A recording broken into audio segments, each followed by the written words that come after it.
So make it lit when the thing says... I said the same thing yesterday. Yeah. All right. Got it. Okay. Good morning, everybody. We're here to talk about configuration management. My name is Greg Boggs. I'm a senior software engineer at ThinkShout, and configuration management is one of my favorite things about Drupal 8. Does everybody in the room know what configuration is? Or the inverse of the question, how many people feel like they're super experts at configuration management in Drupal 8? Okay, we got a couple of you. That's good. There's going to be a couple of you who are a little bit bored for about the first half, and then I'm going to tell you something that I think is going to be super useful, and you're going to find the rest of it pretty engaging.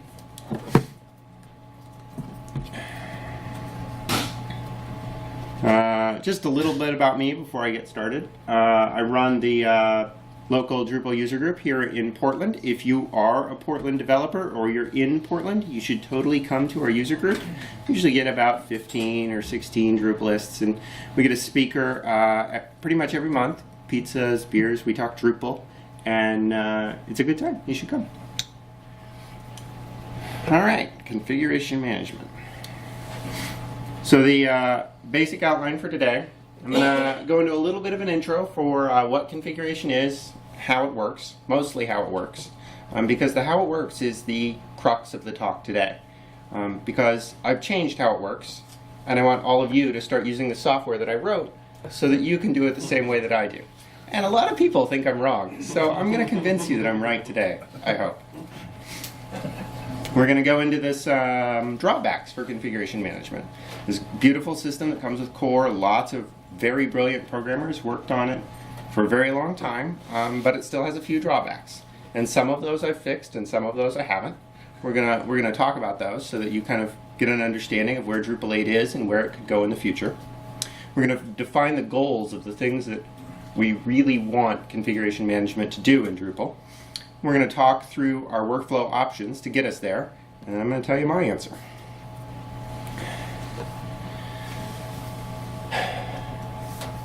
I'm just going to give you guys a second to read that. It's the definition of what configuration is. You guys see it okay in the back?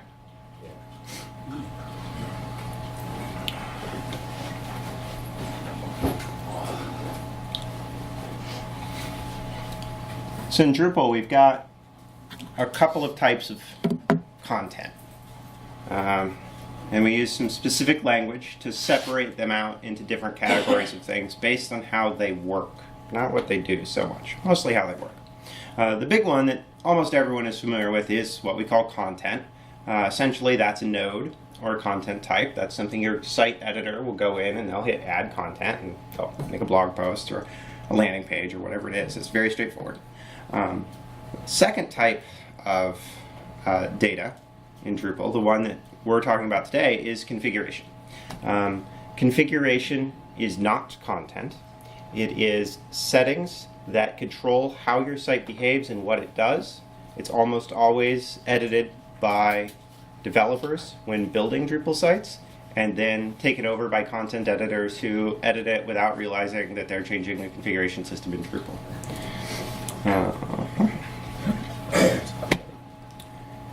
i.e. making the developers' jobs harder. I see he's ahead of me. Job security. Mm-hmm. Yeah, job security. I like that one. Yeah. All right, so how does configuration work? In Drupal, you're looking at an admin screen. It could be a view, it could be a content type field, it could be some settings in the configuration, it might be the name of the site. So you open a form in Drupal, you save the form saves configuration to the configuration management system and updates the configuration tables in the database. Well, when we're actually working with a database in development, it's very hard to get our database from our laptop or our development server out into production, or from production back down to our laptop. So usually after we make those changes in the settings form, we go through an export process.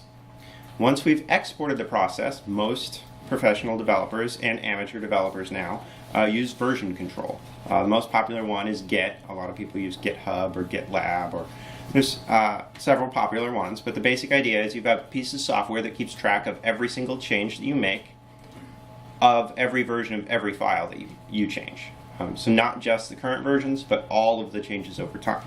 That's a really powerful tool because it allows us to go back in time, see our changes, get our old stuff back, combine it with the new stuff, take other people's work, and fit it all together. It's kind of the magic of software development. To save your work to Git, you need those files, those configuration changes in files so that you can put them in the version control so that version control can do all of its magic things, like compare your work and let you roll it back and go forward. Once you've got... Go ahead. Once you've got your work in Git, usually you go some sort of deploy process to get it out to the internet and make it live on the internet. Some of us go in production and work directly, but most of us, we have a process where we work on our laptop or on a safe server that's not the internet, and then when we're all ready and it's all perfect, then we push it to the internet.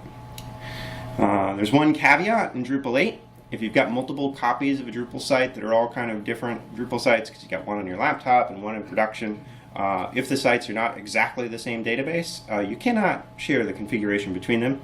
Drupal throws a strange error that says your UUID doesn't match. And then the final step, once you figure out that weird error, is to then import that configuration in production. So you go to production, you say, okay, I've got the configuration here now, and now put it on my website. Nice little graphic I got from Alta Mike, who does a lot of configuration training.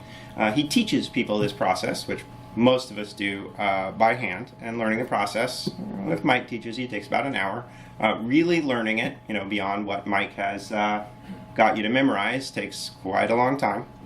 I was doing Drupal 8 for months before I really understood what Drupal was doing every time I typed the commands and each step of the process. And anytime something would go a little bit unexpected, figuring out what would happen. So the basic idea here, we've got your local database. We run some drush commands to export. This takes your configuration, puts it into a text file called a YAML file, which is a markup language that has keys and values that tell us what the configuration keys are and what their values are. Once we've got those in those nice YAML files, they're very readable. You can see all of the things you've been working on. It's like, wow, this is great. So then we put those in the local Git repository. We use Git, push them to the root, and then we reverse the process. We take the configuration YAML files, we import those into the production database. Real quick, config split, is that a new thing? Config split is a popular configuration module for Drupal that a lot of people are using to give them the ability to have separate configuration for local and production. Okay. So that's config split, shift? yes. Config split's just a command that says this file is only for my local. A common file would be the devel module for Drupal. So you got this devel module to do some debugging, and you don't want to put that in production. So config split's a module that kind of sits in between and makes sure the devel doesn't go to production. And that's why it's in the slide. It's not part of my talk, but it's good to know because my module does work with config split, which is very important. So now let's talk a little bit about drawbacks. Early on in the Drupal 8 development cycle, before anybody really knew much about it, the core team announced that we were getting rid of this system where we stored configuration in the database. And we were moving to a technology where we would store it in YAML files and we could put them in version control, and that process that I just showed you on the slide would be either much more simplified or not necessary at all. During the Drupal 8 development process, the core team working on it realized that there is a key step in configuration management that Drupal needs to function that requires an import process.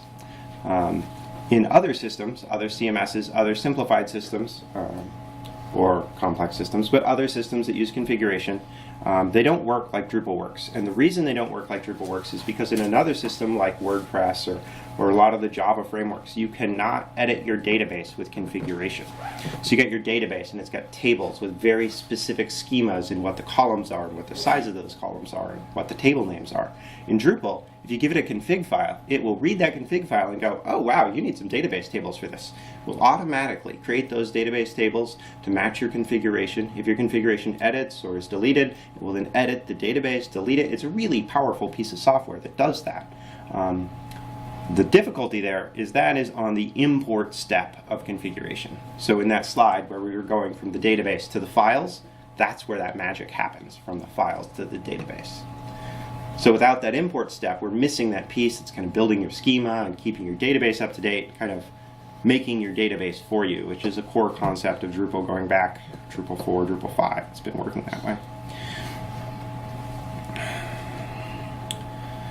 So we know we've got it in the database. We've got this import step that's really important. There's some drawbacks to this. It's really hard to share your database between developers. You've got your whole database, it's got all your junk in it. Really, you just want to give them your configuration, so maybe you could export the table that it happens to be in. But it's really difficult to edit it. Even if you're a database wizard, getting into that database table and changing configuration is not easy because of the way it's stored in the database. It's not human readable. And the sharing is difficult simply because the person you're trying to share it with also has things in their database that they don't want to just delete so that they can have your stuff. You need both together. It's also really, really hard for me to make configuration for my Drupal site. It might be a nonprofit donation site because I work at ThinkShout and that's what we do. And my coworker, he's working for Intel or Nike, and they have the same features that I have. And I spent 3 weeks programming it, and I want to just package that all up and give it to my wonderful friend in the community and have him reuse my work and share it all. But if it's all in my database, it's really hard for me to parse out exactly the configuration I need. I need that view and the content types, and there's some checkboxes in configuration. So kind of taking all those pieces and making them reusable and sharing them with my friends is really, really difficult when it's in the database. And as I was talking about, that import step is absolutely required. If you were to not run the import step, then your database tables would simply be missing and your site would not function. So, import required. When I first started working on this, being a motivated individual who loves to program, I thought, well, I'll just remove that step. We'll go figure out what's going on when they import, and we'll just do it when it makes the configuration. I'm sure it can't be that. Okay, it was really, really, really difficult. There are about 4 or 5 humans in the Drupal community that know exactly how all this code works. The code responsible for generating database schema in Drupal and editing it and deleting it. And there's a few other things that go on in that import step. And the code that does that has to be exactly right. And if someone like me were to rewrite it, and I made a few errors here and there, you'd have data loss in your production site. You know, maybe I messed up a column update or something, some obscure MySQL thing that I just didn't know. So you'd be using my module fine, and then you'd come across my mistake, and your data in your production database would just be gone with no way to get it back unless you had backups and noticed in time the backups do not roll off. I switched approaches, and we've kept that import step. We've said, okay, import required, we're going to deal with it. So we're going to keep those edits to the database. We're going to keep all of the same code that's in core. It's been working for years. We're just going to keep using it.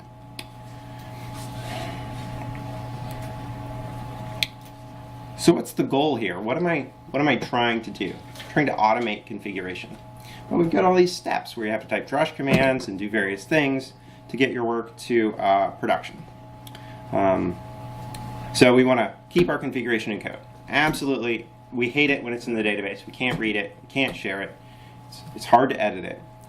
The other piece to this is if you're working with a development team, you've got 4 or 5 people on your team, you've got various versions of the software, and you're switching from your coworkers' work to your work and back and forth. And every time you do that, you want to make sure that your database matches the code that you're currently looking at. So if I switch from my code to my coworker's code, I want my database to switch to my coworker's database. And when I switch back to my code, I want it to switch back to my database. I want Drupal to be able to go back and forth between different versions of Drupal and stay up to date, stay in sync, have the two match, files and code. Files and code and the database. The next thing I want to do is I want to deploy my configuration across multiple environments. I want to take it from my laptop, put it up on a dev server, my favorite hosting company. They give me a bunch of servers, but I want to get my work from my laptop to my dev server, to my test server, to my prod server, and I want it to be identical between all the servers every single time. I never want them to be different. I just want it to work and to, you know, I do push and then I deploy it and it's all exactly right. And then that last piece is kind of my ideology coming out in me. I've written this nice software, I built this nice blog, I put together a good RSS format thing, and I want to give it away so you can use it and put it on your website. Maybe I put together a donation form, and I want you to be able to just import my donation form on your Drupal site.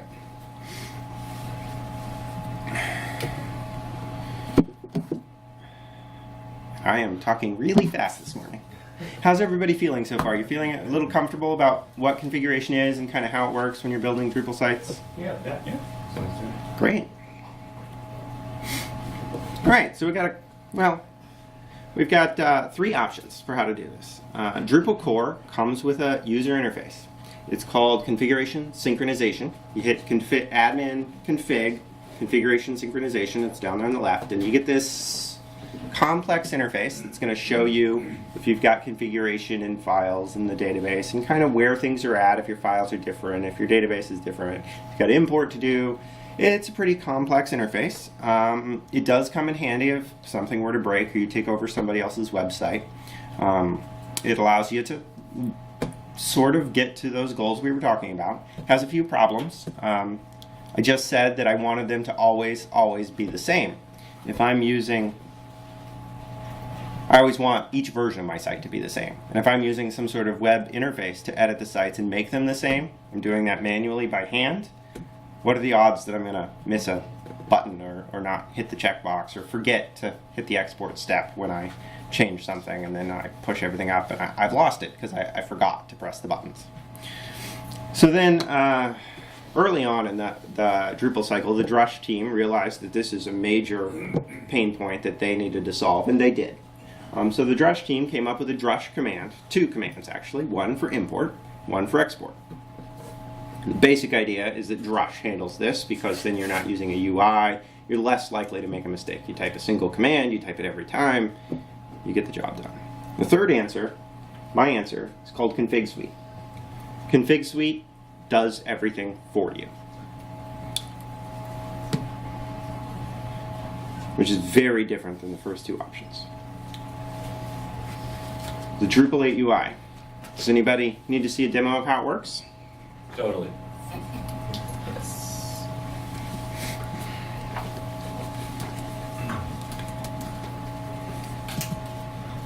Greg, right now in Drupal 7, is there possibly a Drush command that also releases config information? I'm not going to show you my Drush site because it's broken.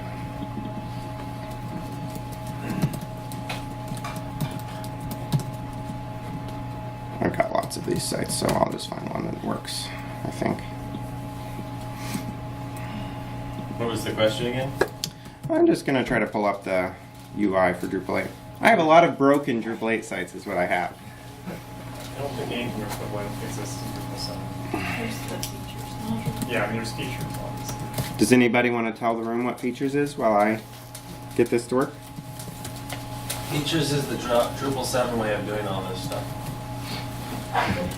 It's a contrib module that lets you pick and choose some of the configuration options that you've done and export them to a custom module, which then lets you check it into your source control and push up the prod and enable it and re-import configuration.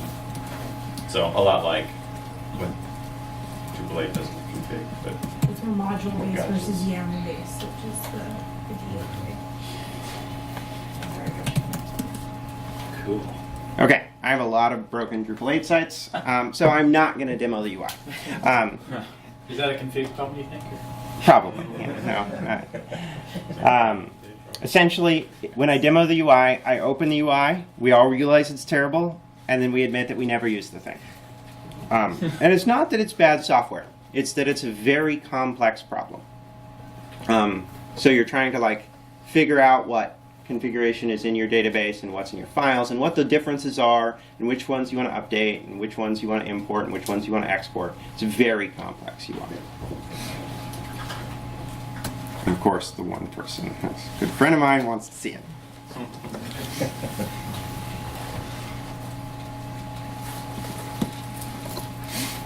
So early on in my learning of Drupal 8,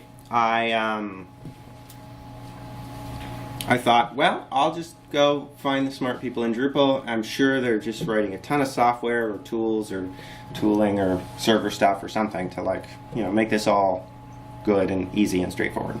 So of course I go to Aqua, which is Dries' company if you don't know. I went to their configuration workflow. I read it all carefully. I practiced it a lot. And I learned how to do it, mostly because if I was going to decide that I knew something they didn't, I better learn how they do it very, very well. So in Aqua, if you have an Aqua site, you're an Aqua paying customer. They've got nice documentation, they've got Drush integration. So this is actually a command here that will take your configuration from your local laptop. You type that Drush command. You type the git stuff there to add it to your repository and commit it, and you do a little push to push it out to Aqua. Then you run another Drush command, and wham! It's on an Aqua server. What's so hard about that? It's actually pretty good. Okay, configsweet. So the thing about those steps, if you've built Drupal sites for very long, you know that you're going to be editing your configuration a lot. Possibly hundreds of times in one site, thousands of times. It's a really big site with lots of team members, everybody's doing it, and if you forget to run your export or your import, what happens is that your database no longer matches your files. You've got code that does a bunch of stuff, your database doesn't have that stuff, so it may or may not work. Or worse, it kind of does work and no one notices. The code sits in production for months or weeks without the configuration being in sync, or someone comes along and changes that configuration in production and everything's out of sync and no one notices because they just didn't exercise that stuff that you wrote. So it's actually still really easy to make mistakes with those Drush commands and remembering to run them every single time. So you're working with your coworker, you're switching to their code, got to run those commands. Switch back to your code, got to run the commands again. So configsweet automates this. It automatically imports configuration on page load. So you've got configuration in your files that's different in your database. You just updated them. You got your coworker's work.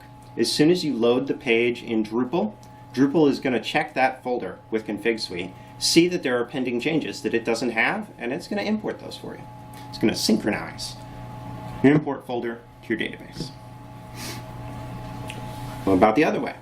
You're working on your Drupal site, you hit save on a Drupal form. Maybe you updated the site name and you hit save. As soon as you press the save button, Drupal's going to say, oh, you just fired a save event on configuration. It's going to export your work for you and put it in your configuration folder.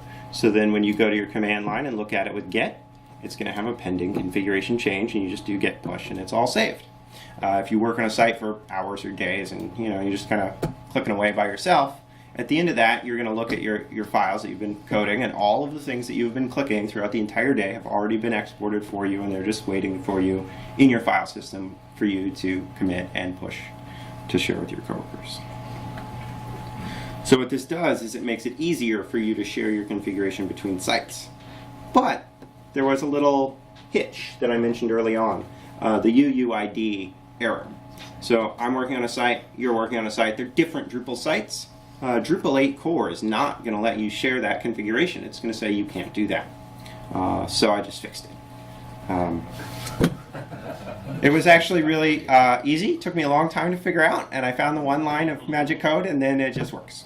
So the basic idea is you turn configuration suite on, and it's not going to care where the configuration came from. It's just going to trust that if you put the configuration in your site, that's what you wanted to do. So just to clarify, are you talking about the site UUID or UUIDs for individual configuration entities? The UUID for the site. Okay. So Drupal core is going to reject configuration that did not come from an exact copy of the same website that you're working on. And it turned out to be really easy to tell Drupal not to do that anymore. And I'll show you that in just a minute. And really my goal here is that I'm kind of lazy when I'm working on some client's website, and I just don't want to type the drush thing over and over again. But it's not really just the laziness, it's quality of work. So if I build a feature on my laptop and I push it up to get, I'm like, okay, 4 o'clock on a Friday, I check all the work, 4:45 on a Friday, okay, I gotta go. You guys, I'm all done, it's perfect. I looked at it, it's great, you know, all the features are there. And my coworker says, well, you know, I checked out your stuff and I did all the commands and it's just not quite the same for me. And I go back and I look at it, it's because I forgot to run that drush export command. So I got stuff in my database that I forgot to put in a version control and I forgot to push it up. Then the next thing, when you're going through the various processes of dev, test, production, maybe you got some branches in there, and you got 5 or 6 people on your team, and sometimes you've got pending configuration, sometimes you don't. You got to run that step. If that step gets missed, your work is perfect on your laptop, your coworker's work is perfect, and your project manager says, hey, where's that blog? I just opened blog and it's empty. And it's because you got to run that import step between those various servers in dev, test, live.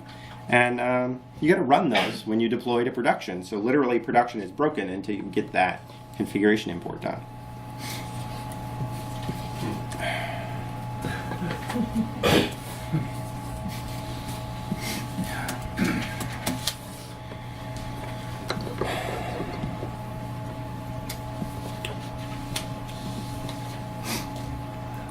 So you remember how I said the import process that does that configuration management and builds the database schema is really complicated code. There's only 4 or 5 people in the Drupal community that know how to do it.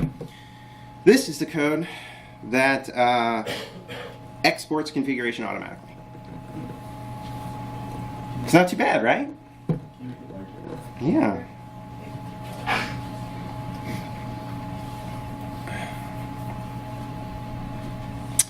So the first thing here is that UUID error. Turns out when Drupal 8, being an object-oriented system, it uses events to manage its actions. Drupal 7 we use hooks. In Drupal 8 we've got these events, and every time Drupal 8 does something, well, not every time, many times it does something important, fires an event.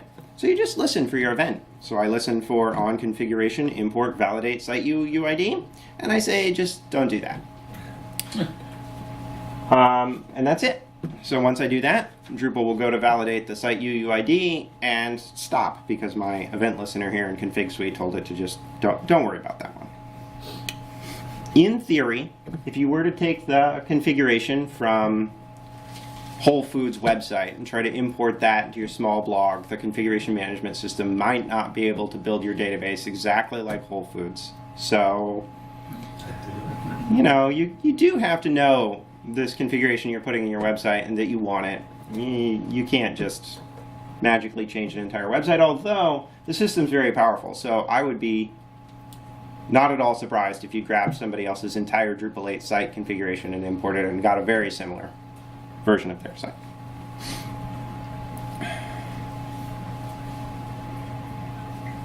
So next bit, we're going to check to see if the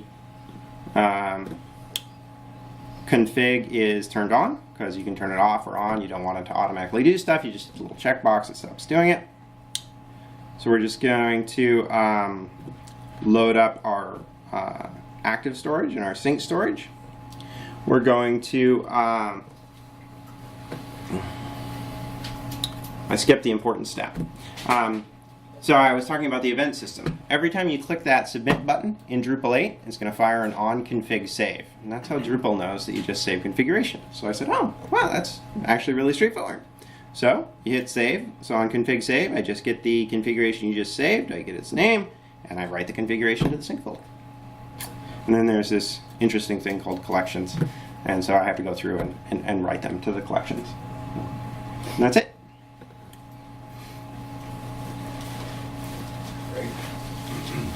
Yeah. What kind of overhead does that add? Okay.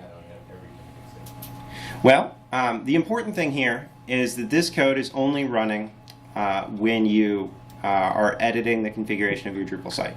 You're saving a view. You're editing a content type field. And it's less than a second. It's probably less than 1/10 of a second.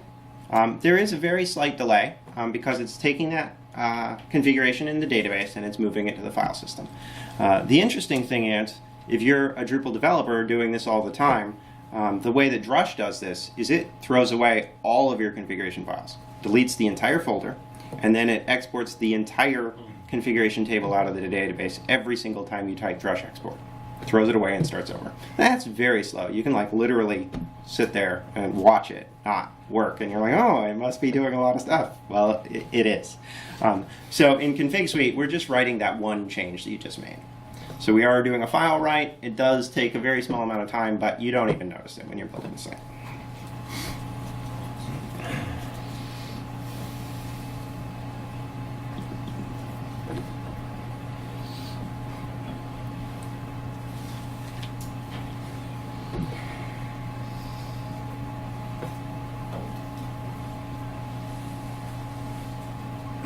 All right. So this next bit of code is pretty unreadable.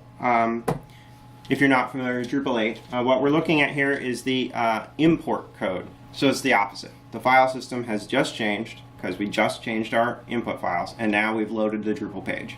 And Drupal needs to check to see whether we've got work to do and to do that work for us. So this code up here is just kind of declaring all of our objects so that we can get things like a configuration importer and a comparator, and so that we can do things with configuration in Drupal. The magic line of code here is on 62. We check very briefly to see if we're already importing, and then we're checking the last save time. This is the last time that Drupal updated the cache for the configuration, and it does that when you save the configuration. So I know exactly when the last time Drupal's database configuration changed, and then I use the file system to check to see if the file system has changed after that has happened. It's a very simple calculation. I check the dates in the files, I check the dates in the database. I know your files have changed.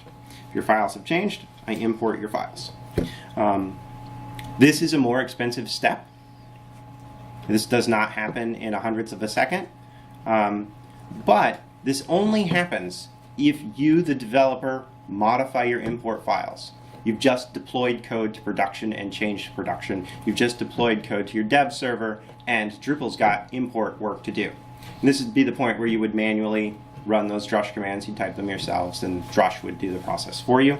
In this case, Drupal's detected that you've made those changes, and it imports the code for you. That's something that you only do when you do a deploy. You switch branches, you grab your coworker's stuff. It takes a second, but it's worth it because it makes sure that your database and your code's always in sync. You're never in a situation where you've got work in your import folder that's not in your database.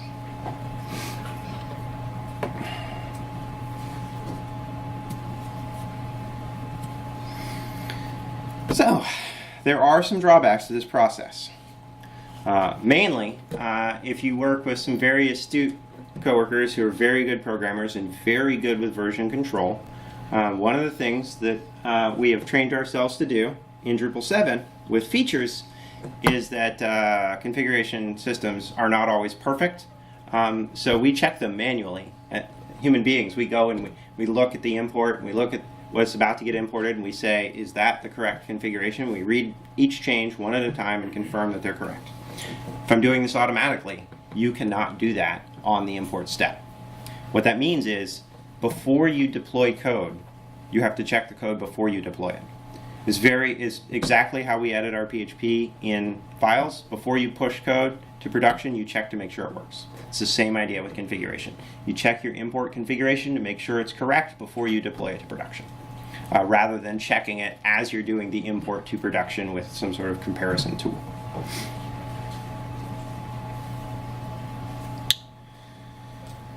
The other piece to this is when you're working in your Drupal site, your local development box, well, you know, sometimes you come across a screen, you don't know what it is, so you play with the thing and figure it out. You click a bunch of stuff, or maybe you start building a blog one way and then you change your mind and you build it another way. Well, when you're doing this in Drupal 7, you're really used to kind of just not worrying about all that stuff in your database. Your local's got a bunch of garbage, so you just kind of ignore, and every once in a while you might refresh your local, but you know, you just got a bunch of garbage in your database you don't worry about. In Drupal 8, especially with configsweet, everything in your database is part of your website. So as soon as you change your local database, it's going to export to those files, and those changes are going to be there.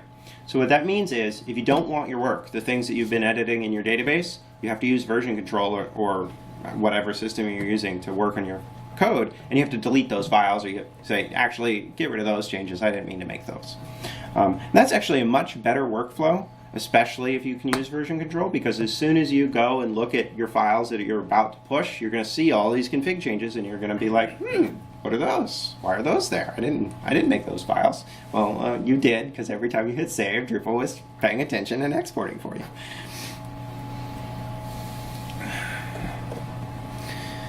So there's a couple of drawbacks that I'm going to fix that aren't fixed yet.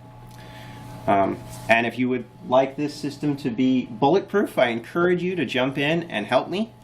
We're super close to a perfect system for automated exports and imports. There's one thing that I'm still working on that's a little bit complicated, and I'm going to explain it to the room because I think there's going to be several of you who know exactly what this is and can help fix it. When you do a configuration save in Drupal that is a delete, Drupal 8 has a dependency management system for configuration. So if you delete a field that's in a view mode, and in a view, Drupal 8 is going to say, oh, that field you just deleted, it's all over the place. Let me clean that up for you. And I'll just go delete all these other files. When Drupal 8 does that dependency management, it does not fire a configuration event to tell the contributed module space that it's doing these dependency handlings. So what that means is if you're going to, essentially it only comes up really for us when we delete a block, because it won't delete the placement for the block. So the feature I'm working on in configsweet right now is to have configsweet handle those dependencies for you so that when you delete a block, it also deletes the placement of the block. And then the next piece to that is in Drupal 7, we had this module called the features overrides module. And what that was is if you work at a company and you make a Drupal distribution and you give that distribution to the world and people build 500 websites out of your Drupal distribution, each one of those 500 websites are going to have a unique set of configuration that overrides your distribution. And we had a little module called features overrides that would keep track of that and allow that one site to be different from all the other sites. And now I could be wrong because I haven't given this talk in several months and it may have changed, but I don't believe we currently have a great way to handle this in Drupal 8. So the basic idea is you've got configuration in your import folder, but you've got all of these sites with their own separate settings. Maybe they've changed the site name and that sort of thing.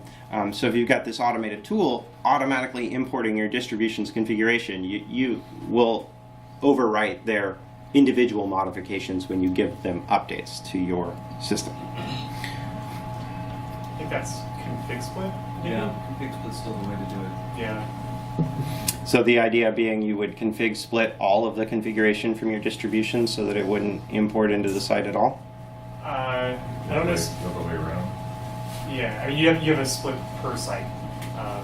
Because you can sort of have multiple types of splits. So like we typically have splits for environments like local dev, state prod. And then we have a separate set of splits for sites like site A, site B, site C. And then ELT sort of dynamically like builds your configuration set out of those individual splits based on the environment. Cool. You should give a talk on this. We're working on it still. Yeah. ConfigSuite supports config split. And the magic is when you change config split's configuration, config split needs you to throw it all away, the configuration. It needs you to delete it all and start over. Because the way config split works is it actually passes the configuration through the configuration split system on import. And it needs all of the configuration to do that. Unless I'm... Oh, okay. So config suite works seamlessly with config split just by paying attention to the configuration change, seeing that it's a config split change, and running all the configuration through the system.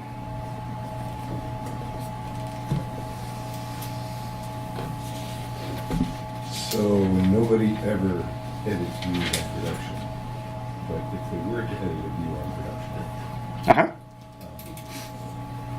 what's the workflow if you have a situation where the production server doesn't allow you to write directly to configuration? So you've got a couple of options. Number one is that you turn off automatic export with configsweet in production. So in production, you override that setting and say, don't export from production. It's crappy, we'll just deal with that ourselves. Another option is to give the server write access in production to configuration. The idea being the client just made extremely important changes to their production site, and those changes are stored nowhere other than your database backup. So you decide that actually we're going to write those to a file somewhere and we're going to keep track of them. And maybe you've got a tooling system that will notify you when that's changed and kind of save that work. Another way, which isn't super popular, is that you could commit those changes to a repository from production. So even though you don't have write access in production, well, production could do a get, commit, get push. In practice, what we do with clients who are technically savvy is that we use configuration read-only. And what that does is it prevents you from making configuration changes in production, so that if someone tries to go in and edit the content types in production, the little button is grayed out and you just can't do it. And then they remember, oh right, go to my edit server and make the changes there, and we have an automated workflow with Pantheon where they just press the button and that puts it into production. So every time their developer at the client company wants to change the views, they go to their test site, they edit their views there, they press the button on Pantheon to put it in production. And sorry, how does that button gray out? Just by disabling the... There's a module called configuration read-only. So when you enable the configuration read-only module, it disables the button in production so that you can't accidentally edit your views. I think most people just let clients edit configuration in production, and that's why ConfigSuite has those options to turn off the import or the export based on how it works for you. So it's a really great module for me in local development and on the development server. So as I'm working locally, it's exporting my work locally, and as I put it on the development server, it's automatically importing it to the development server, and as we switch branches and various servers, it's keeping our development and our local environments in sync. Now for production, we're not automatically importing and exporting in production. Actually, I think we are automatically importing in production, but we're not automatically exporting. And the reason for that is that in Drupal, blocks are configuration. So if you use blocks to build content in your website, well, now your content editors are writing configuration all over the place, and it's very complicated, and there's lots of blocks, and it's one of the biggest problem spaces in Drupal 8 configuration right now. Awesome, thanks. Andrew? Pantheon has that simple block module that is made for like exporting. What does simple block do? I'm not entirely sure, right? Like, I think it's done the same for content config or something, so that it's like all database. So that you can write content blocks as content and not update your configuration system.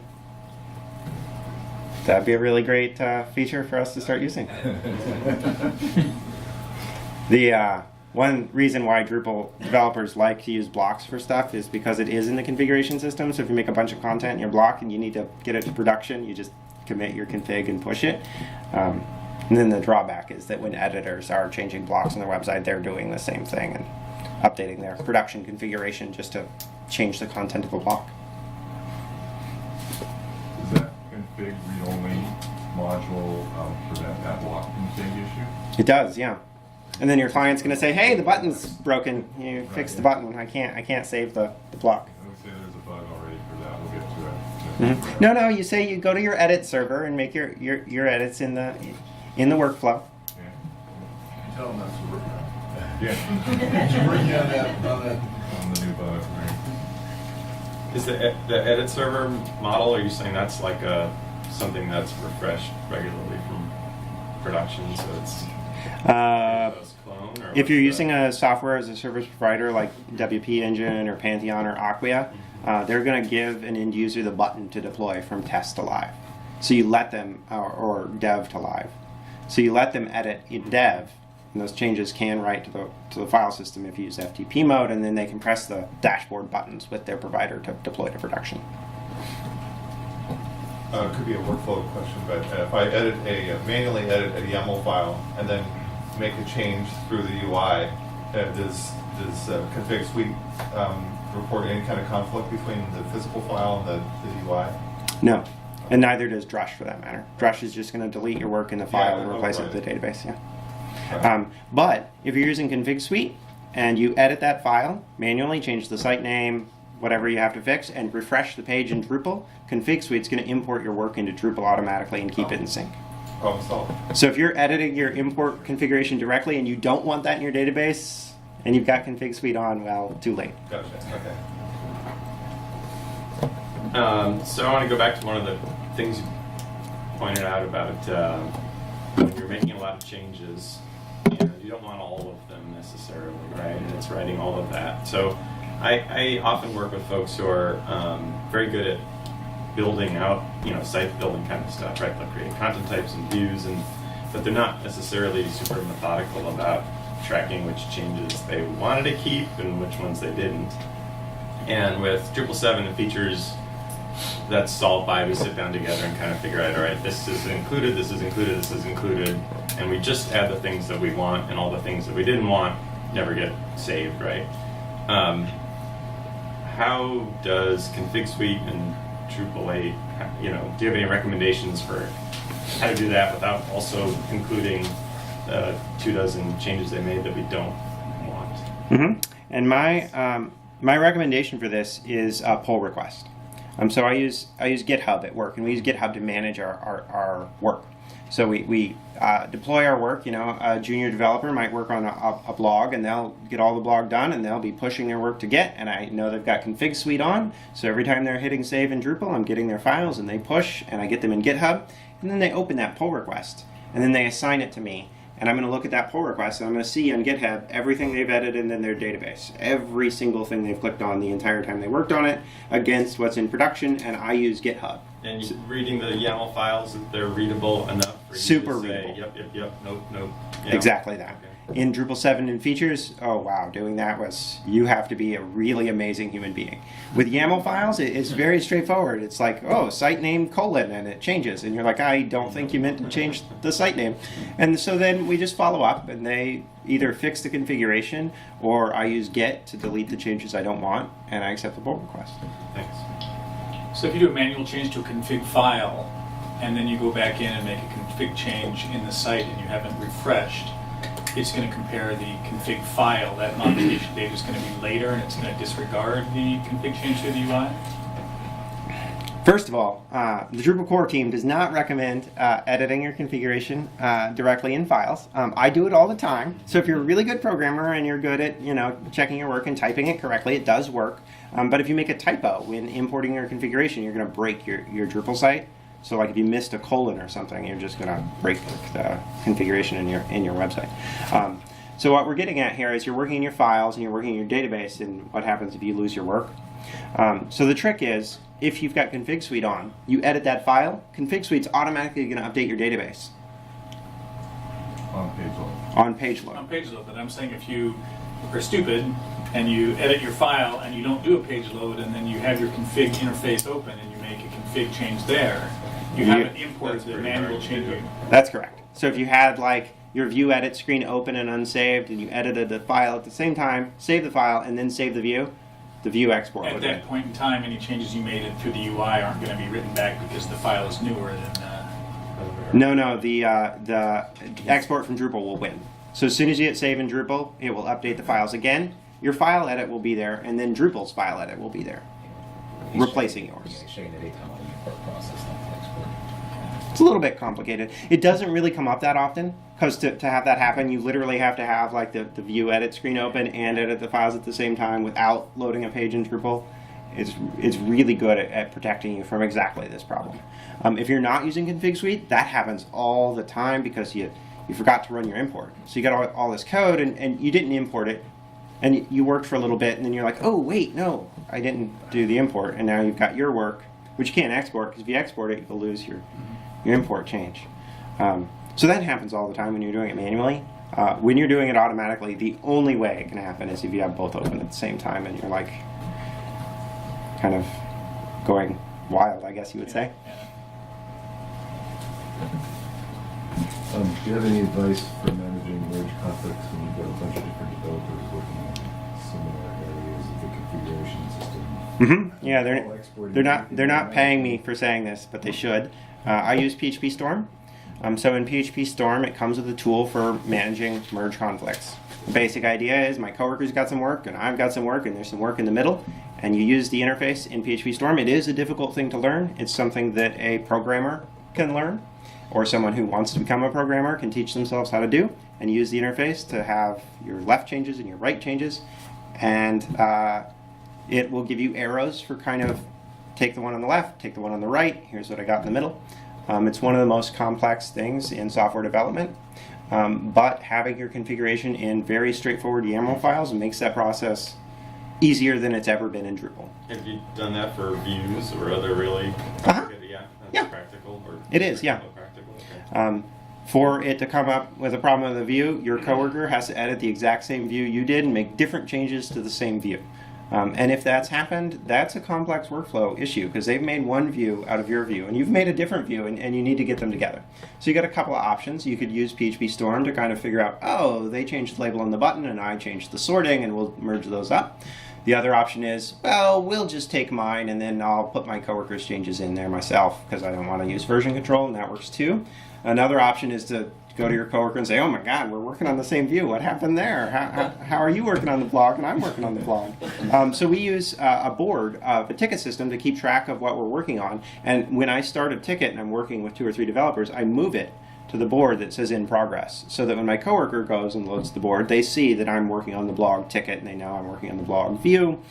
And that really does prevent us from editing the same view at the same time. Where are the files physically stored? I should know that. Drupal 8 stores the files in the site's default folder. By default, it generates a random hash and puts the files in there. And the reason I did not cover that today is because with configsweet, you don't really need to know, because it automates it for you. It imports it there. It imports it from there and exports it to there. If you're using a hosted provider or working with someone who has set up the configuration system correctly, they will move the config file outside of the web root and put it in a config folder. But with configsweet, you don't really need to know what the folder path is, but it is kind of straightforward to figure it out. It's usually in your settings file. And if you look in settings.php, it'll be there down towards the bottom usually. So just a small clarification, in Drupal 8 configuration, exporting, does it also include the entities? Like, you're talking about the database a lot, but it's like in Drupal 7, if it was a feature and you export it, it doesn't really come with entities.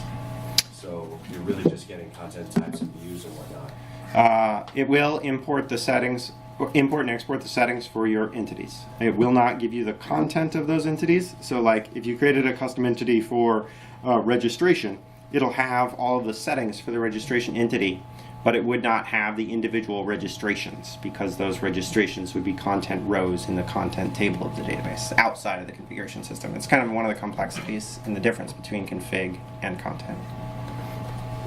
But Drupal 8 system does work with entity configuration automatically. It's very good. It covers basically everything. Just no content. Just no content, right. So kind of related to that question is the entity database schema. I don't remember if it's part of that config. So if I set up an entity that's all handled through the update hooks and stuff, right? Yes. So if you make a custom entity with properties and things and add elements that require database changes, the general process is an update hook, although there is some automated commands for Drush to read your entity schema and update the table. But the real answer is that's complicated, and I don't know the answer from memory. Okay. There's a follow-on to that. Sorry. No, that's good. He was just ahead of you a little bit. As a standalone developer, my process is download the database, export the configuration, see if the user's made any changes which they can only do very little of, and then handle that configuration, make my own changes, push it all up so that the configuration is up there. I don't have anyone to conflict with. Do you still think there's a use case for me? Yeah, absolutely. And the piece that's saving you there is typing the Drush export command and waiting. So Drush export takes, it's not super long, you know, 5 or 6 seconds, no big deal, but you have to type it all the time. Every time you save something in Drupal, you then have to go command line and type Drush export. Turn on configsweet, you just don't have to type that anymore. It's all ready to go. And so you've made all your work, and you go to command line to save it to Git, and it's all waiting for you to do a Git push. And you'll never accidentally forget to export. Because the thing that happens to me is I'll work on my feature, I'll get it all right, I'll export everything, I'll do the whole process, and then I'll change one more thing. And it's that one more thing where I forgot to rerun the export, rerun the import, and I just missed that one last change. And configsweet prevents you from making that mistake. Speaking of features, where does features play in the whole for AAA? Is it still, it doesn't Yep. make it obsolete, or? Features is still a module in Drupal 8, and it's gone back to its original core mission of taking various configuration elements, tying them together into a packageable thing, and then giving that package to another site. And features is a great module, and a lot of people are using it. Put it though, because features was really never meant to do what it was used for at 7.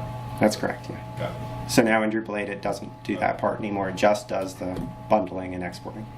It's worth noting that the features maintainer has, I think, called out that he himself considers the module to be sort of on the way to deprecation. So, I don't know, take it with a grain of salt. Whether you want to, if you're starting a new project, if you want to use it to this point or not. But it is still there and it still works. Yeah, no, that's going too far. Are you talking about Drupal 7 deprecated features? For 8. Oh, no, it's fine.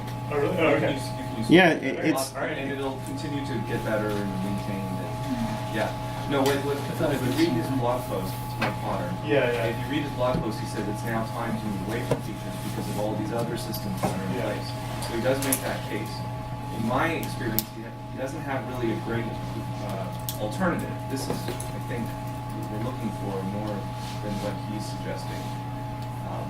But go on to Space 2 and take a look at that blog post. All he's saying is let features just do features rather than configuration. Right. Okay. Yeah. So I think we're just out of time here, but I'm going to be hanging out in the hall outside of the main conference room, and if you want to talk config, hit me up. Happy to do it. Thank you.